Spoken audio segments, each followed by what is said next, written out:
Kakeknya si Ardi ini pernah bikin ritual penyimpanan arwah dan media penyimpanannya.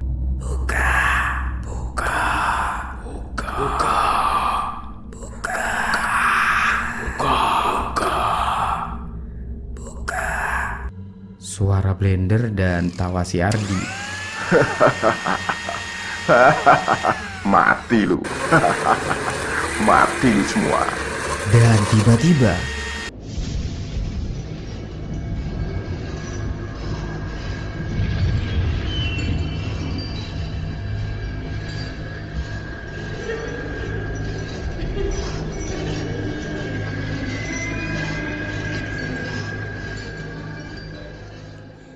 gue berharap malam itu gue gak pernah angkat telepon dari dia.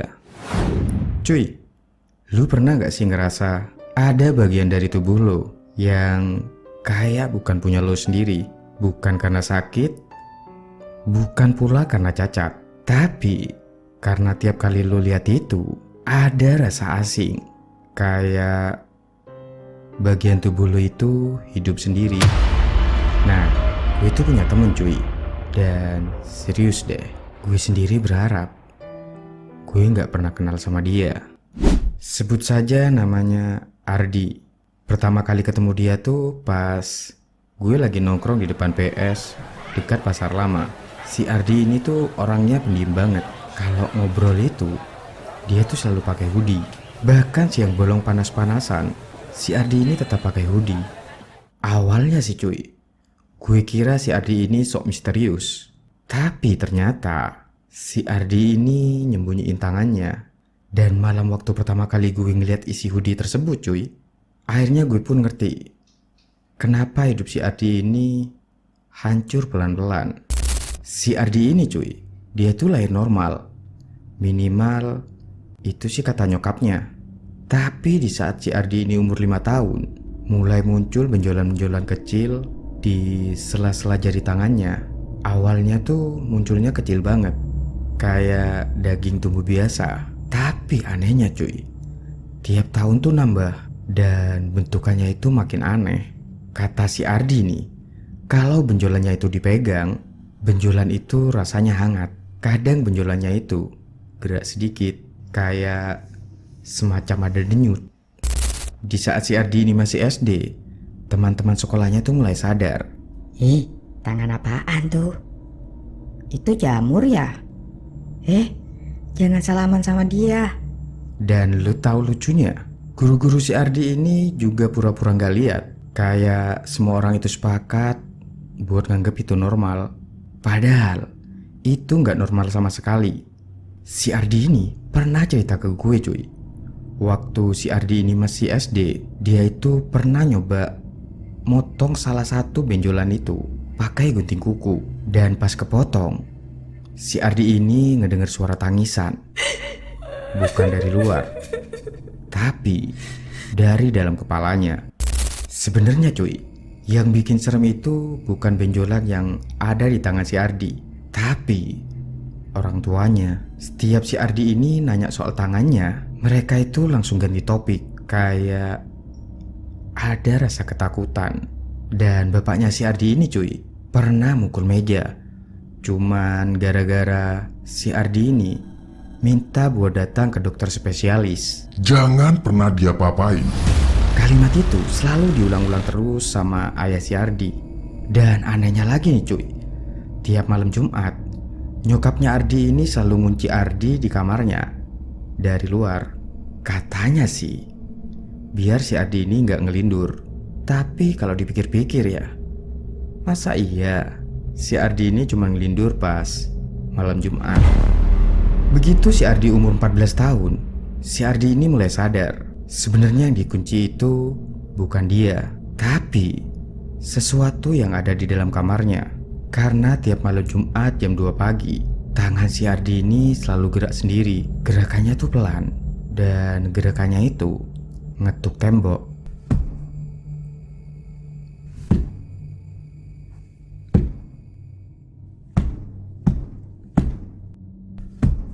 Kayak lagi ngasih kode ke sesuatu di luar. Tahun demi tahun berlalu, Akhirnya si Ardi ini pindah ke Malang buat kerja. Dia itu ngontrak di pinggiran rel kereta. Tempatnya murah, lembab, dan cat temboknya itu udah mau ngelupas. Dan pastinya tiap malam itu suara kereta bikin kaca getar. Tapi satu hal berubah. Benjolan di tangan Ardi itu makin gede. Dan sekarang itu bukan lagi kayak daging tumbuh, tapi bentuknya mirip jari manusia, tapi lebih kecil. Dan itu pun lengkap dengan kukunya. Dan terkadang jari-jari itu bergerak sendiri pas si Ardi ini tidur. Akhirnya si Ardi ini mulai minum minuman beralkohol. Ya menurut si Ardi ini, karena cuman pas mabok, bisikan yang didengar itu berhenti. Bisikan suaranya tuh kecil, serak, yang selalu ngomong hal yang sama.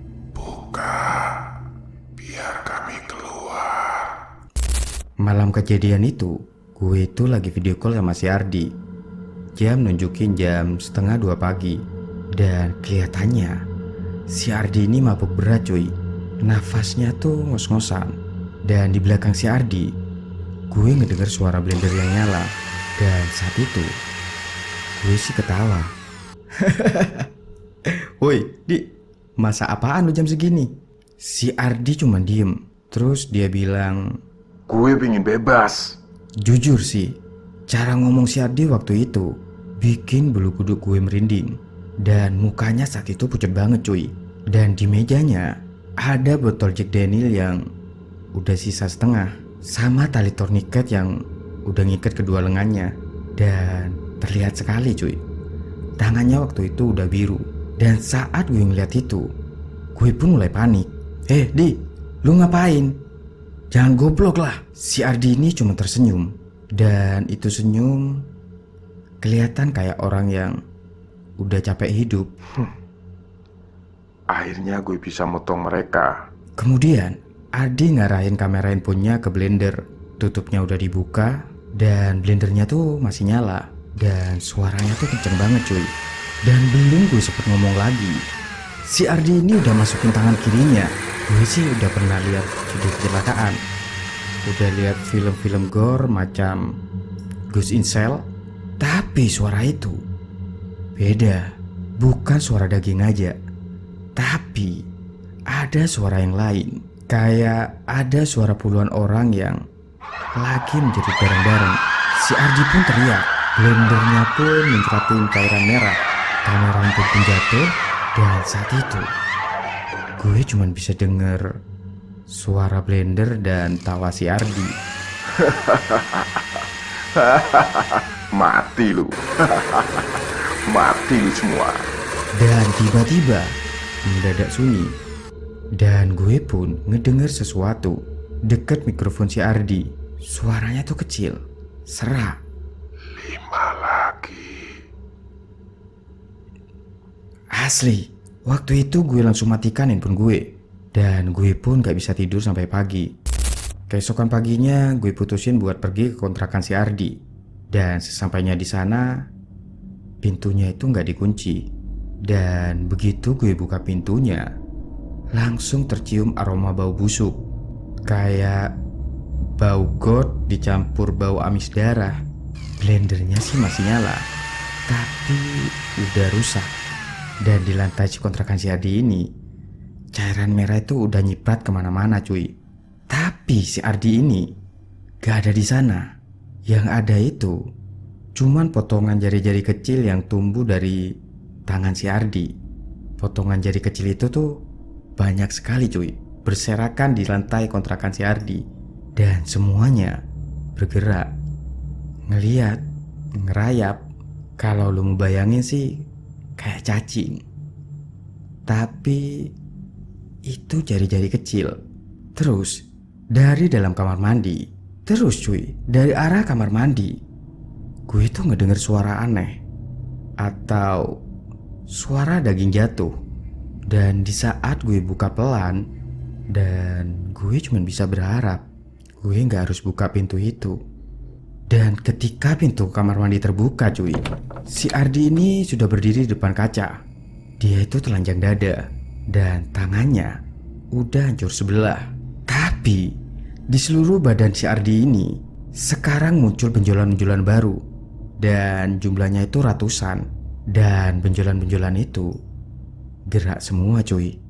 Dan bentuknya kali ini bukan lagi jari, tapi wajah-wajah kecil manusia. Mata mereka tuh kebuka, dan mulut mereka kayak yang komat kamit. Dan akhirnya terdengar bisikan mereka, "Buka, buka, buka, buka, buka, buka, buka." Ardi saat itu terlihat menangis dan cuman bisa berkata, Tolong gue. Mereka mau keluar. dan tiba-tiba salah satu benjolan di leher Ardi itu robek, dan tangan-tangan kecil mulai keluar dari sobekan tersebut.